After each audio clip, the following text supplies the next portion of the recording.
G'day everyone, this is Troy from Dashcam Owners Australia, and today we're bringing you another dashcam review. Today we're going to be taking a look at the Blackvue DR650 one channel. This camera is a 1080p HD camera with GPS and Wi-Fi. Now we'll start off by taking a look at what comes in the box. Starting top left, we have our quick user guide, then our Wi-Fi tips section. Then we have our micro SD card reader, as well as 5 cable clips, a spare 3M tape mount. Going to the bottom, we have our charging cable, then the camera with the included mount. The included mount enables full 360-degree rotation and utilizes 3M double-sided tape to mount to the windscreen. Now we'll give you a quick look around the camera, starting with our front-on view. This is without the mount, as you can see. Not a lot to see there, just a little bit of white text with the lens there. Now on the side-on view, this is where we can enable and disable the audio recording by swiping your finger across that black lens, and it will enable or disable the audio recording. Not a button, just a nice easy way of doing it.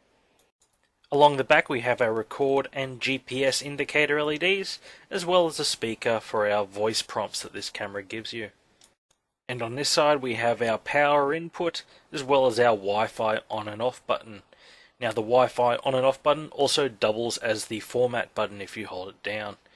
Now, as you can probably see here, there is a little panel covering it up, and when you flick that over you have access to the included 16GB SD card. A nice and sleek design, but it can be a little bit tricky to get that memory card in and out. And finally, we just have a few shots here with the included mount, so you get an idea of what it all looks like as a unit. Those few shots with the lens cap on. Now I'll just give you a few examples of it mounted in my car. As you can see there, sits very nicely in front of the mirror. Very sleek unit and hard to notice. And the camera from the front on shows that there's not a lot to really show that you're even running a camera. Now, as you probably noticed, there's no screen or even really any menu buttons on this camera, so nearly everything is controlled via the Wi-Fi apps. I'll be using my Samsung tablet to demonstrate the app side of this dashcam. So here you are with the main menu. Gives you a few options there, but we'll be going into the Blackvue Wi-Fi menu, which does control most of the features for this camera. Now, as I do that, it goes into this menu, which gives you an option to view all the pre-recorded footage that is currently on the memory card. As you can probably see there, it does give me options for front and rear, but seeing as this isn't the dual channel model, there will be no rear footage shown. Now, as well as being able to play back footage from the selected files there, I can also view live footage from the menu up the top, view the camera configuration, the about, so the firmware and details such as that.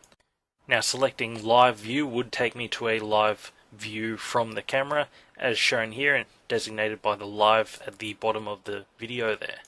This is useful for just getting the camera set up at the right angle for your car.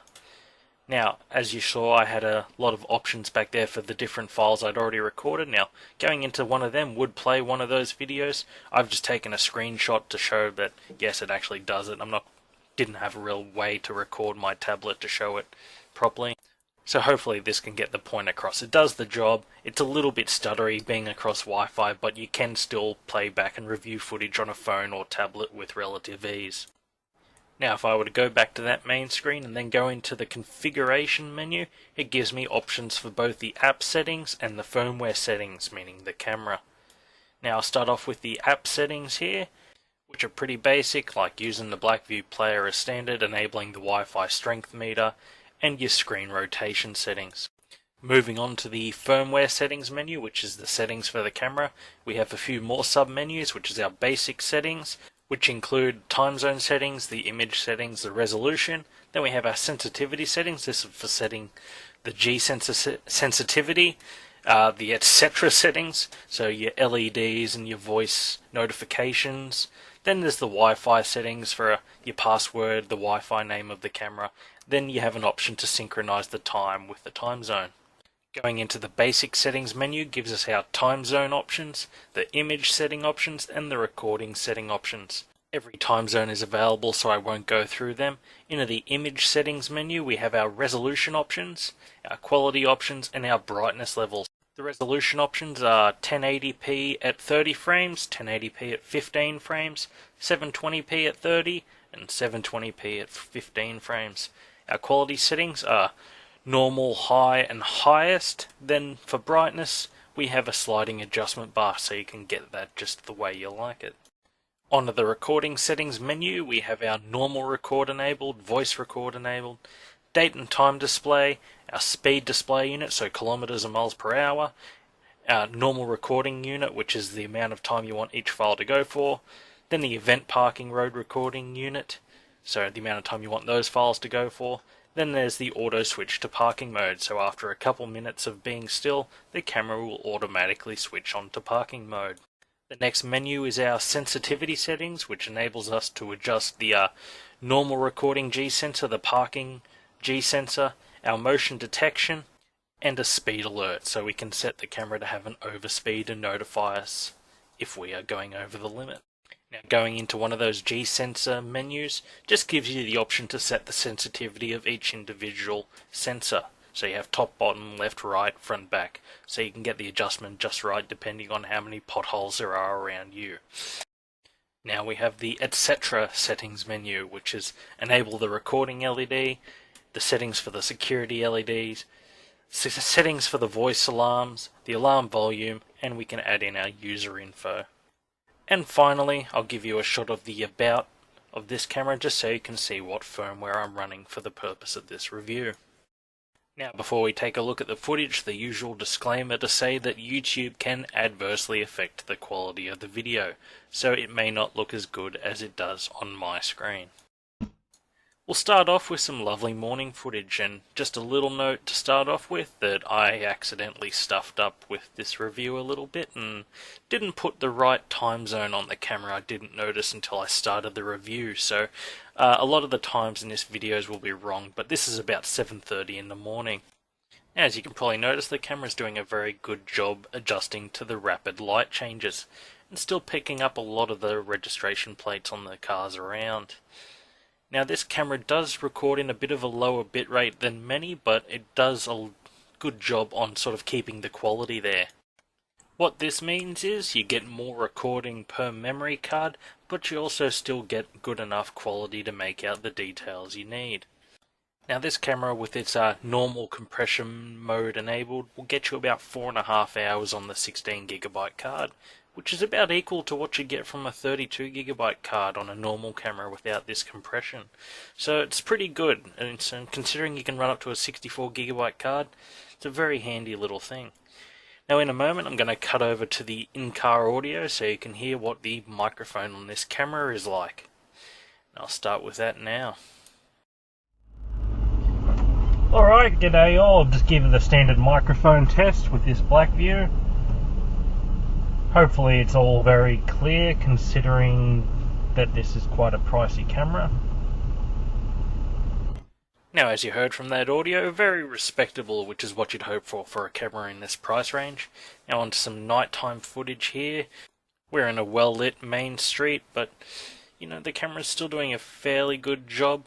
There's a bit of blurriness when you're sort of at speed, but all in all, the camera does a very good job both night and day. If you have a look around on the street, you can make out a lot of the signage on the businesses, so that's generally a good indicator that this camera's got a more than capable nighttime ability. Unlike the driver in front of me. Anyway, we'll move on to a bit of a darker clip so you get an idea of what this camera's like without all the illumination around. It'll just be a basic, normal street with average street lighting. And here you are, just your average sort of suburban street lights every now and then. And it does sort of get a bit darker. The footage isn't quite as bright and vibrant as going through like a main street or a town centre. But the camera was still able to pick up the license plate of the vehicles like travelling up the lane next to me, so that's pretty much what you want from a camera. Now that I've given my thoughts on the video footage, we'll move on to my likes and dislikes of this particular camera. So, my favourite things about this particular camera, it's got a great form factor, nice, small, sleek design. They've really thought about it.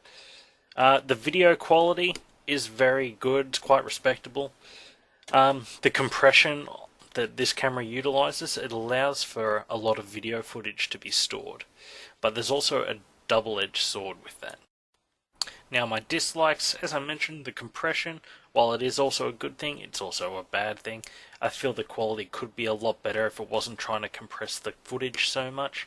The camera is quite pricey. It's up around the $400 mark by itself, so it's one of the most expensive single cameras on the market. And it does require quite a bit of technological sympathy. So if you're not very good with a smartphone or Wi-Fi enabled devices, it's probably not going to be the camera for you. Anyway, I hope you've enjoyed this review, and I'll be back probably in the next week or two with a review of the Mini 0805. So I look forward to seeing you all then. Thank you. Goodbye.